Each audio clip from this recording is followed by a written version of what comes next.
Hello everyone, welcome to one shot. और आज हम बात करने जाएंगे अप्लाइड मैकेनिक्स में फोर्स, रिप्रेजेंटेशन ऑफ फोर्स, यानी फोर्स जो होते हैं, जो बल होते हैं, उनको बलों का रिप्रेजेंटेशन कैसे करते हैं। ठीक है, मान लीजिए कि कहीं पर बोल दिया गया कि 100 न्यूटन का बल है। कोई मान लो दे दिया गया कि फोर्स है जिसका मैग्नीट्यूड है 100 न्यूटन। अब 100 न्यूटन के फोर्स को हम बुक में कैसे दर्शा सकते हैं, इतना तो लंबा हम खींच नहीं सकते। ठीक है, तो मान लीजिए कि 50 Newton equal to 1 centimetre.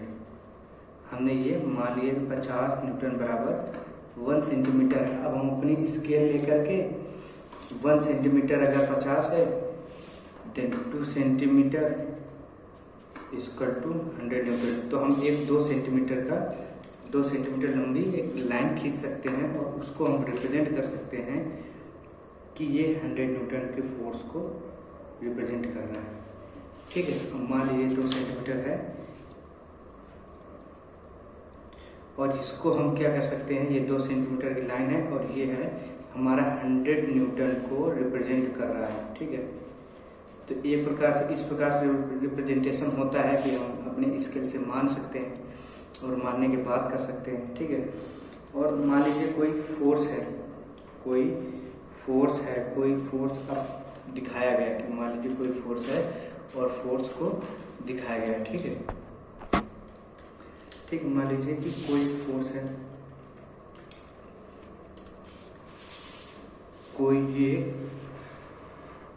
Body है और बॉडी पर कोई फोर्स लग रहा है। ये कोई बॉडी है और बॉडी पर कोई फोर्स ये बॉडी पर अप्लाई किया जा रहा है। ठीक, इस पॉइंट ऑफ कॉन्टैक्ट पर फोर्स अप्लाई किया जा रहा है। अब हमें इसका रिप्रेजेंटेशन करना है कि फोर्स क्या है। तो फोर्स के रिप्रेजेंटेशन पर हम क्या कर सकते हैं कि ये जो है इसको क्या कहते हैं, किसको क्या कहते हैं। ये जो फोर्स है, ये फोर्स अपने लाइन ऑफ एक्शन, मैंने पहले ही बताया था, लाइन ऑफ एक्शन के आगे पीछे मूव करता है। मान लीजिए फोर्स है, तो फोर्स का ये लाइन जो ड्रॉ होगी, ये लाइन होगी लाइन ऑफ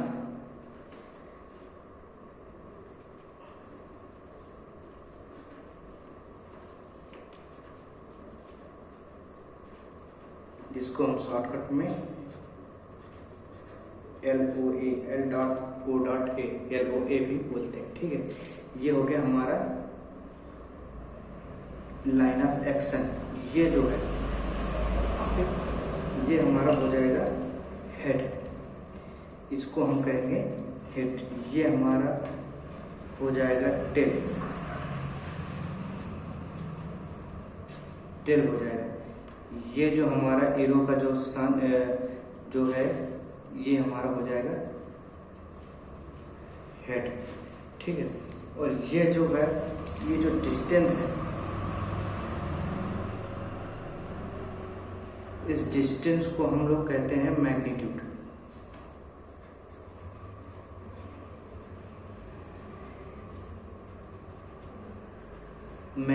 या फिर इसको हम लेंथ भी बोलते हैं। कितने सेंटीमीटर का, कितने मीटर का, कितने न्यूटन का बल है, वो चीज़ें हमारे यहाँ से रिप्रेजेंट होती है। ये है कोई बॉडी है।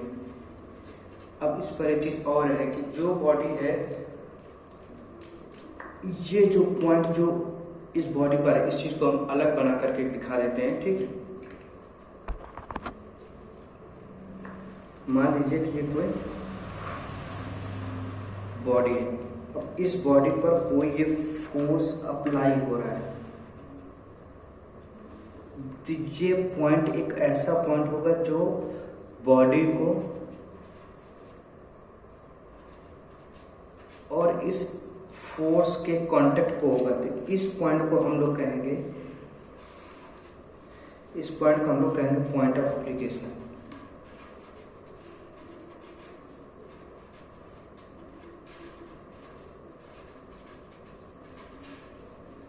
इस पॉइंट को हम लोग पॉइंट ऑफ एप्लीकेशन कहेंगे, यानी वो पॉइंट जहाँ पर फोर्स और बॉडी एक दूसरे के कांटेक्ट में आती है, उसको हम लोग कहते हैं पॉइंट ऑफ एप्लीकेशन। ठीक है, यानी ये हो गया हमारा लाइन ऑफ एक्शन। ये जो लाइन है, जो फोर्स है, फोर्स के जो आगे पीछे जो डिस्प्लेसमेंट होता है इसको लाइन ऑफ एक्शन कहते हैं। इसको कहते हैं टेल, जो इसका जो लास्ट एंड होता है उसको टेल बोलते हैं। जो इसका जो एरो बना होता है जहाँ पर, उसको हम लोग हेड बोलते हैं। ये जो फोर्स होता है, फोर्स की टोटल लंबाई को हम लेंथ या मैग्नीट्यूड कहते हैं। और ये जो फोर्स जिस पॉइंट पर फोर्स अप्लाई कर रहा होगा, बॉडी के जिस पॉइंट पर ये फोर्स टच कर रहा होगा, उसको हम पॉइंट ऑफ एप्लीकेशन कहते हैं।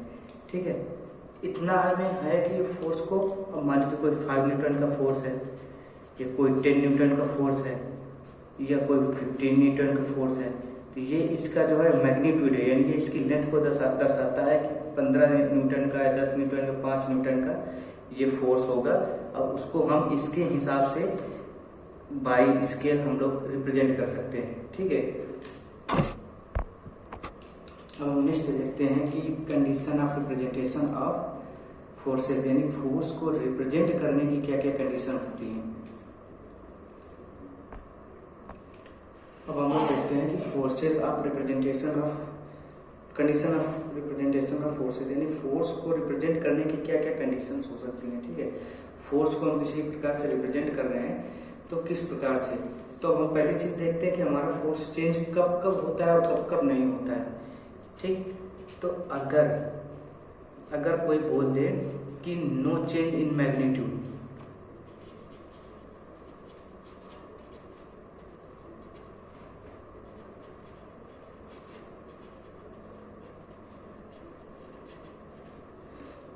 ये नंबर ए, पहली कंडीशन का ए नंबर हुआ।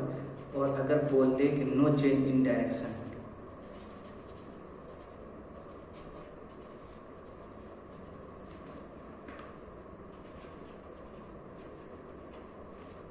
तो हमारा फोर्स चेंज नहीं होगा। तो फोर्स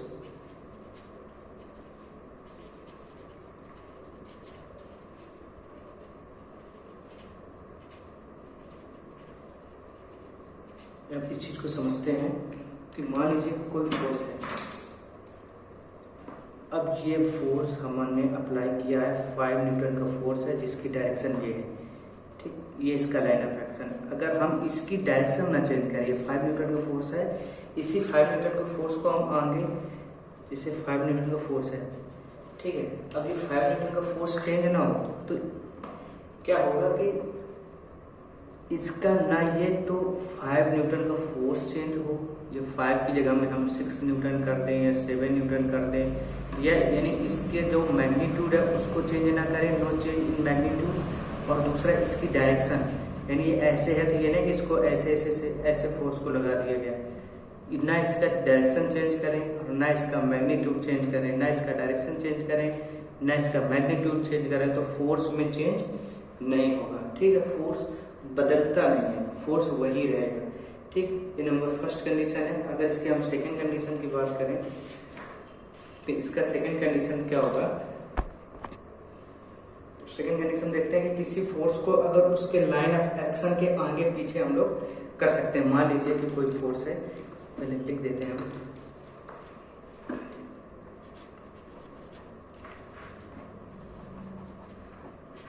फोर्स को लाइन ऑफ एक्शन के आगे और पीछे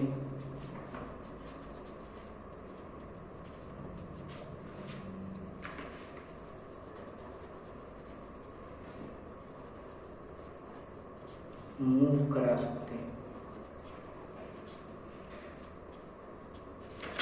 मान लीजिए कोई फोर्स है,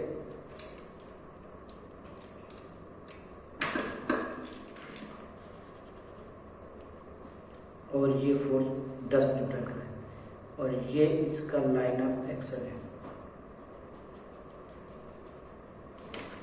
ठीक है, लाइन ऑफ एक्शन मैंने पहले वीडियो में लामी थ्योरम के वीडियो में बताया था कि लाइन ऑफ एक्शन क्या होता है, आप वो वीडियो देख सकते हैं। जैसे कि ये फोर्स है, ये इसका एंड पॉइंट है। ठीक, अब हम इस फोर्स को इसके लाइन ऑफ एक्शन पर यहाँ पर भी रिप्रेजेंट कर सकते हैं, 10 न्यूटन का ही रहना चाहिए। इसको हम यहाँ पर भी रिप्रेजेंट कर सकते हैं, 10 न्यूटन का ही रहना चाहिए। यानी कि फोर्स का मैग्नीट्यूड चेंज ना हो, उसकी डायरेक्शन चेंज ना हो। अगर ऐसी कंडीशन है तो फोर्स सेम रहेगा, फोर्स में कोई चेंज नहीं रहेगा। और जब फोर्स में कोई चेंज नहीं रहेगा तो फोर्स को हम उसके लाइन ऑफ एक्शन के आगे या पीछे कहीं पर भी उसको शिफ्ट कर सकते हैं। ठीक है, फोर्स को उसके लाइन ऑफ एक्शन के आगे या पीछे मूव करा सकते हैं या फिर कह सकते हैं इसको हम शिफ्ट कर सकते हैं, मूव करा सकते हैं या फिर उसको हम शिफ्ट करा सकते हैं। उसमें से किसी प्रकार की कोई दिक्कत नहीं होती है। ठीक है, नंबर थर्ड क्या कहता है कि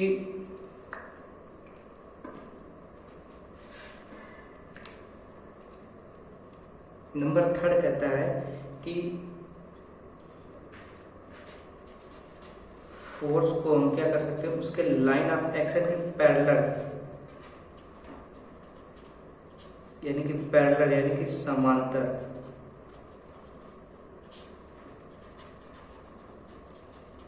शिफ्ट कर सकते हैं।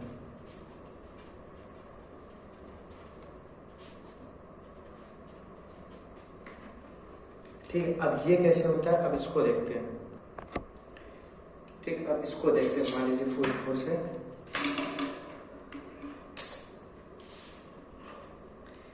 ये कोई फोर्स है और ये 5 न्यूटन का फोर्स है।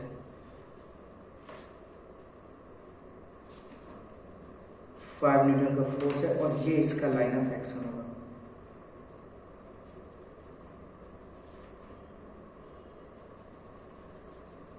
ये इसका लाइन ऑफ एक्शन है। तो हमारा जो फोर्स के जो कंडीशंस हैं उसमें हमें बताता है कि इस फोर्स को हम इसके लाइन ऑफ एक्शन पर कहीं पर भी आगे पीछे शिफ्ट कर सकते हैं।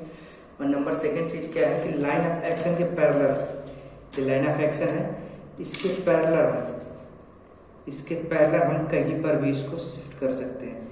इसके पैरेलल हम इसको कहीं पर भी, लाइन ऑफ एक्शन के पैरेलल होना चाहिए और इसको हम कहीं पर भी 5 न्यूटन का यहाँ पर भी इसको शिफ्ट कर सकते हैं, इसको यहाँ पर भी इसको शिफ्ट कर सकते हैं। यानी इसको लाइन ऑफ एक्शन के पैरेलल होना चाहिए और इसको हम आगे पीछे शिफ्ट कर सकते हैं। यानी कि नंबर तीन कंडीशन अभी हम लोगों ने देखी। नंबर फर्स्ट कंडीशन कहती है कि जो फोर्स है उसका मैग्नीट्यूड चेंज ना हो, उसका डायरेक्शन चेंज ना हो तो फोर्स चेंज नहीं होगा। नंबर सेकंड कंडीशन में था कि फोर्स को जितने मैग्नीट्यूड का फोर्स जिस डायरेक्शन में लग रहा है उस डायरेक्शन में उसके लाइन ऑफ एक्शन पर हम उसको आगे या पीछे, यानी उसको यहाँ पर भी शिफ्टिंग कर सकते हैं, उसको यहाँ पर भी शिफ्टिंग कर सकते हैं।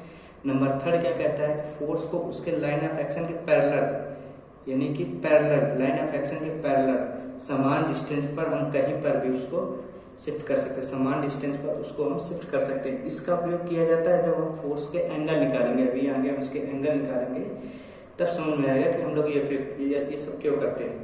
ठीक है, इसकी एक और कंडीशन बची है, उसको भी देख लेते हैं। इसकी एक और कंडीशन में हम देखते हैं कि जब फोर्स को हम 360 डिग्री पर अगर उसको घुमाते हैं, जैसे फोर्स को 360 एंगल पर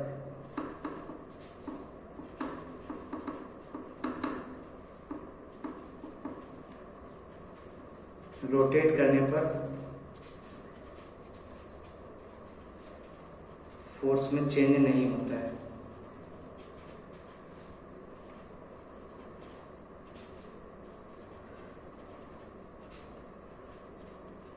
जैसे कि कोई एक फोर्स है, ठीक, ये एक फोर्स है।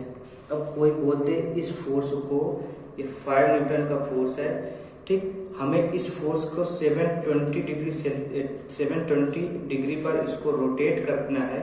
इसको 720 डिग्री पर इसको रोटेट करना है। ठीक है, अब इसका बताइए कि डायरेक्शन और मैग्नीट्यूड कहाँ पर होगा। तो हमें ये है कि थीटा इंटू 360 कर सकते हैं। थीटा इक्वल टू क्या होता है 360 इंटू एन, यानी कि थीटा को अगर हम 360 डिग्री पर उस रोटेट करते हैं, या 360 डिग्री पर या 360 डिग्री के किसी भी मल्टीपल पर एन बराबर क्या हो जाएगा, यहाँ पर गुणा जी या फिर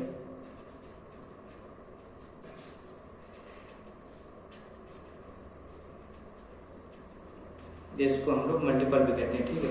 इसको अगर 360 डिग्री के पर या फिर उसके मल्टीपल पर अगर हम लोग रोटेट करते हैं तो उस पर कोई भी चेंज नहीं होगा, हमारा फोर्स जैसा है उसी कंडीशन पर रहेगा।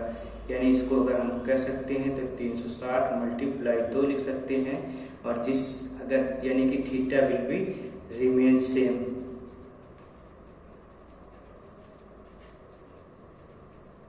यानी कि यहाँ पर अगर देखा जाए तो हमारा फोर्स में कोई भी चेंज नहीं होगा, ठीक है। अब इसके आगे हम लोग एंगल बिटवीन फोर्सेस पढ़ेंगे, और भी चीज़ें हैं जो इनसे रिलेट करती हैं, वो सारी चीज़ों को हम लोग देखेंगे। Thank you very much.